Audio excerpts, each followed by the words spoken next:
Hello दोस्तों, स्वागत है आपका हमारे चैनल पर। दोस्तों, आज की कहानी है कौन थी गवार, देवरानी या जेठानी। दोस्तों, अगर आपको ये कहानी पसंद आए तो इसे लाइक करें, शेयर करें और हमारे चैनल को सब्सक्राइब करना ना भूलें। तो कितने दिनों के लिए जा रही हो? प्लेट से एक और समोसा उठाते हुए मंजू ने पूछा। यही कोई 8-10 दिनों के लिए, सारिका ने उकताई से स्वर में कहा। ऑफिस के टी ब्रेक के दौरान दोनों सहेलियां कैंटीन में बैठी बतिया रही थीं। सारिका की कुछ महीने पहले ही विवेक से नई नई शादी हुई थी। दोनों साथ काम करते थे। कब प्यार हुआ पता नहीं चला और फिर चटमंगनी पटबिया की तर्ज पर अब दोनों शादी करके एक ही ऑफिस में काम कर रहे थे, बस डिपार्टमेंट अलग था। सारा दिन एक ही जगह काम करने के बावजूद उन्हें एक दूसरे से मिलने जुलने की फुर्सत नहीं होती थी। आईटी क्षेत्र की नौकरी ही कुछ ऐसी होती है। अच्छा, एक बात बताओ कि तुम रह कैसे लेती हो उस जगह? तुमने बताया था कि किसी देहात में है। तुम्हारी ससुराल। मंजू आज पूरे मूड में थी सारिका को चिढ़ाने के। वह जानती थी ससुराल के नाम से कैसे चिढ़ जाती है सारिका। जाना तो पड़ेगा ही, इकलौती ननद की शादी है। अब कुछ दिन झेल लूंगी, कह सारिका ने कंधे उचकाए। और तुम्हारी जेठानी, क्या बुलाती हो तुम उसे? हाँ, भारतीय नारी अबला बेचारी। और दोनों फक से हंस पड़ी। यार मत पूछो, क्या बताऊं, उन्हें देखकर मुझे किसी पुरानी हिंदी फिल्म की हीरोइन याद आ जाती है। एकदम गंवार है, गंवार। हाथ भर भर चूड़ियाँ, मांग सिंदूर से पुती और सिर पर हर वक्त पल्लू टिकाए घूमती है।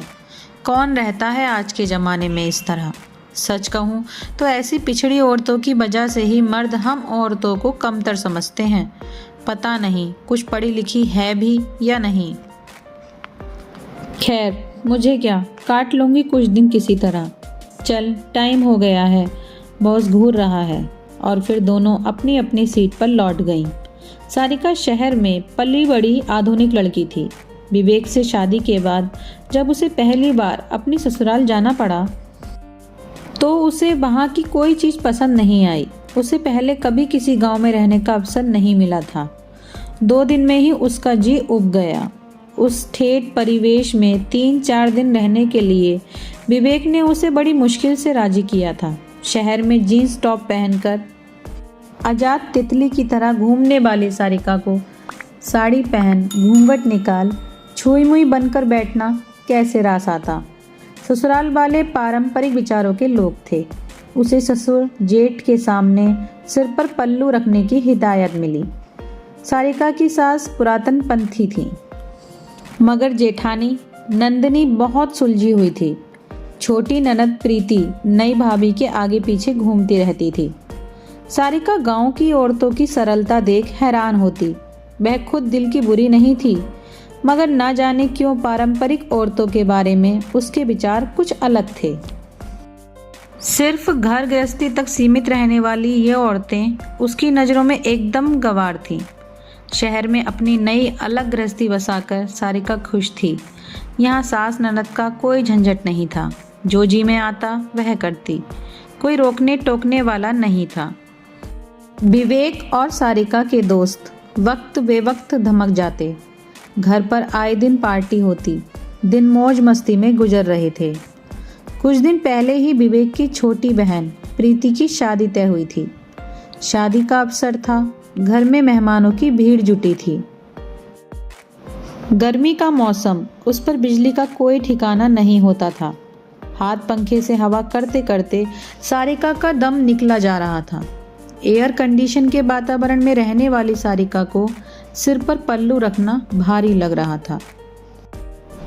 गांव के इन पुराने रीति रिवाजों से उसे परेशानी होने लगी। एकांत मिलते ही सारिका का गुस्सा फूट पड़ा। कहाँ ले आए तुम मुझे विवेक?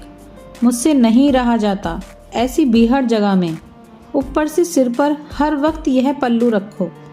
इससे तो अच्छा होता मैं यहाँ आती ही नहीं। धीरे बोलो सारिका, यार कुछ दिन एडजस्ट कर लो प्लीज़। प्रीति की शादी के दूसरे दिन ही हम चले जाएंगे। विवेक ने उसे तसल्ली देने की कोशिश की। सारिका ने बुरा सा मुंह बनाया। बस किसी तरह शादी निबट जाए तो उसकी जान छूटे। घर रिश्तेदारों से भरा था। इतने लोगों की जिम्मेदारी घर की बहुओं पर थी। सारिका को रसोई के कामों का कोई तजर्बा नहीं था। घर के काम करने में उसे हमेशा डर लगता था। अपने मायके में भी उसने कभी माँ का हाथ नहीं बटाया था। ऐसे में ससुराल में जब उसे कोई काम सौंपा जाता तो उसके पसीने छूट जाते। जेठानी नंदिनी उम्र में कुछ ही साल बड़ी थी, मगर पूरे घर की जिम्मेदारी उसने हंसी खुशी उठा रखी थी। घर के सब लोग हर काम के लिए नंदिनी पर निर्भर थे। हर वक्त सबकी जबान पर नंदिनी का नाम होता। सारिका भी उस घर की बहू थी, मगर उसका वजूद नंदिनी के सामने जैसे था ही नहीं, और सारिका भी यह बात जल्दी समझ गई थी। घर के लोगों में नंदिनी के प्रति प्यार दुलार देखकर सारिका के मन में जलन की भावना आने लगी कि आखिर वह भी तो उस घर की बहू है। तो फिर सब नंदिनी को इतना क्यों मानते हैं? भाभी, मेरी शर्ट का बटन टूट गया है, जरा टाँक दो। बाथरूम से नहाकर निकले विवेक ने नंदिनी को आवाज़ दी। सारिका रसोई के पास बैठी मटर छील रही थी। वह तुरंत विवेक के पास आई, बोली, यह क्या, इतनी छोटी सी बात के लिए तुम नंदिनी भाभी को बुला रहे हो? मुझसे भी तो कह सकते थे। और फिर उसने विवेक को गुस्से से घूरा। मुझे लगा तुम्हें यह सब नहीं आता होगा। सारिका को गुस्से में देख विवेक सकपका गया। तुम क्या मुझे बिल्कुल अनाड़ी समझते हो? कहकर उसके हाथ से शर्ट लेकर सारिका ने बटन टांग दिया। धीरे धीरे सारिका को समझ आने लगा कि कैसे नंदिनी सबकी चहेती बनी हुई है। सुबह सबसे पहले उठकर नहा धोकर चौके में जाकर चाय नाश्ता बनाकर सबको खिलाना। बड़े ससुर जी को शुगर की समस्या है। नंदिनी उनकी दवा और खान पान का पूरा ध्यान रखती। सासू माँ भी नंदिनी से खुश रहती। उस पर पति और 2 छोटे बच्चों की देखभाल की जिम्मेदारी निभाते हुए भी मजाल कि बड़ों के सामने पल्लू सिर से खिसक जाए। सुबह से शाम तक एक पैर पर नाचती नंदिनी सबकी ज़रूरतों का ख्याल बड़े प्यार से रखती। घर आए रिश्तेदार भी नंदिनी को ही वरीयता देते। सारिका जैसे एक मेहमान की तरह थी उस घर में। नंदिनी का हर वक्त मुस्कुराते रहना सारिका को दिखावा लगता। वह मन ही मन कुढ़ने लगी थी नंदिनी से। घर में अपनी मौजूदगी दर्ज कराने के लिए अब सारिका हर काम में घुस जाती थी, चाहे वह काम करना उसे आता हो या नहीं, और इस चक्कर में गड़बड़ कर बैठती, जिससे उसका मूड और बिगड़ जाता। ठीक है, मुझे क्या, यह चूल्हा चौका इन गंवार औरतों को ही शोभा देता है। कभी कॉलेज की शक्ल भी नहीं देखी होगी शायद। 2 पैसे कमा कर दिखाए तब पता चले। सारिका मन ही मन खुद को तसल्ली देती। उसे अपनी काबिलियत पर गुमान था। सारिका के हाथ से अचार का बर्तन गिरकर टूट गया। रसोई की तरफ आती नंदिनी फिसल कर गिर पड़ी और उसके पैर में मोच आ गई। घर वाले दौड़े चले आए। नंदिनी को चारपाई पर लिटा दिया गया। सब उसकी तीमारदारी में जुट गए। उसे आराम करने की सलाह दी गई। उसके बैठ जाने से सारे काम अव्यवस्थित होने लगे। बड़ी बुआ ने सारिका को रसोई के काम में लगा दिया। सारिका इस मामले में कोरा घड़ा थी। खाने में कोई ना कोई कमी रह जाती, सब नुक्स निकाल कर खाते। नंदिनी सारिका की स्थिति समझती थी। वह पूरी कोशिश करती उसे हर काम सिखाने की, पर अभ्यास ना होने से जिन कामों में नंदिनी माहिर थी उन्हें करने में सारिका घंटों लगा देती। मझली बुआ ने मीठे में फिरनी खाने की फरमाइश की तो सारिका को फिरनी पकाने का हुक्म मिला। उसके पास इतना धैर्य कहाँ था कि खड़े खड़े कलछी घुमाती। तेज आंच में पकती फिरनी पूरी तरह जल गई। अरे, कुछ आता भी है क्या तुम्हें? पहले कभी घर का काम नहीं किया है क्या? सारे रिश्तेदारों के सामने मझली बुआ ने सारिका को आड़े हाथों लिया। मारे शर्म के सारिका का मुंह लाल हो गया। उसे सच में नहीं आता था तो इसमें उसका क्या दोष था? बुआ जी, सारिका ने यह सब कभी किया ही नहीं है पहले। वैसे भी यह नौकरी करती है, समय ही कहाँ मिलता है। ये सब सीखने का इसे, आपके लिए फिरनी मैं फिर कभी बना दूंगी। नंदिनी ने सारिका का रुआसा चेहरा देखा तो उसका मन पसीज गया।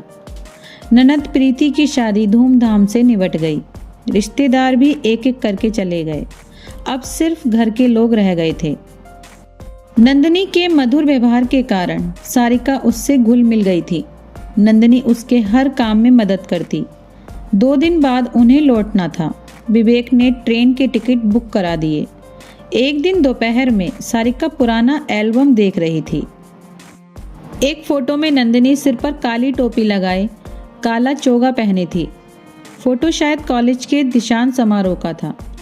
उस फोटो को देखकर सारिका ने विवेक से पूछा, ये नंदिनी भाभी है ना? हाँ, यह फोटो उनके कॉलेज का है। भैया के लिए जब उनका रिश्ता आया था तो यही फोटो भेजा था उनके घर वालों ने। कितनी पढ़ी लिखी है नंदिनी भाभी? सारिका हैरान थी। नंदिनी भाभी डबल MA हैं। बे तो नौकरी भी करती थी। उन्होंने PhD भी की हुई है। शादी के कुछ समय बाद माँ बहुत बीमार पड़ गई थी। बेचारी भाभी ने कोई कसर नहीं रखी उनकी तीमारदारी में, अपनी नौकरी तक छोड़ दी। अगर आज माँ ठीक हैं तो सिर्फ भाभी की वजह से। तुम जानती नहीं सारिका, भाभी ने इस घर के लिए बहुत कुछ किया है।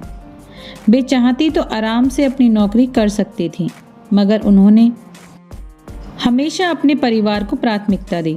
सारिका जिस नंदिनी भाभी को निपट अनपढ़ समझती रही, वह इतनी काबिल होगी इसका तो उसे अनुमान भी नहीं था।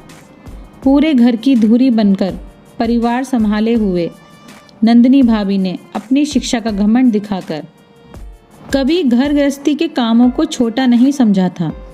सारिका को अपनी सोच पर गिलानी होने लगी।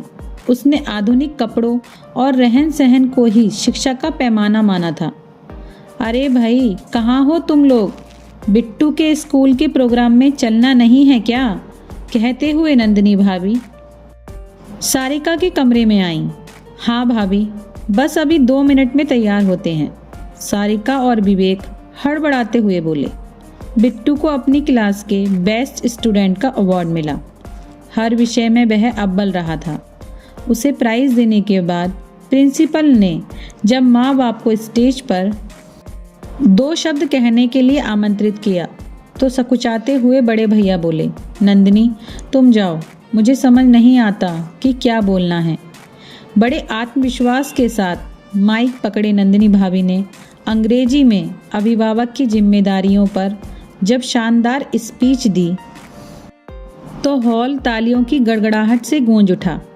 घर लौटने के बाद विवेक से सारिका ने कहा, सुनो, कुछ दिन और रुक जाते हैं यहाँ, लेकिन तुम्हारा तो मन नहीं लग रहा था, इसलिए तो इतनी जल्दी वापस जा रहे हैं। विवेक हैरान होकर बोला, नहीं, अब मुझे यहाँ अच्छा लग रहा है। मुझे नंदिनी भाभी से बहुत कुछ सीखना है। सारिका उसके कंधे पर सिर टिकाते हुए बोली, वाह, तो यह बात है, फिर तो ठीक है। कुछ सीख जाओगी तो कम से कम जला खाना तो नहीं खाना पड़ेगा। विवेक ने उसे छेड़ा और फिर दोनों हंस पड़े। तो दोस्तों, आपको ये कहानी कैसी लगी कमेंट्स करके ज़रूर बताएं। कहानी पसंद आए तो इसे लाइक करें, शेयर करें और हमारे चैनल को सब्सक्राइब करना ना भूलें। देखने के लिए धन्यवाद।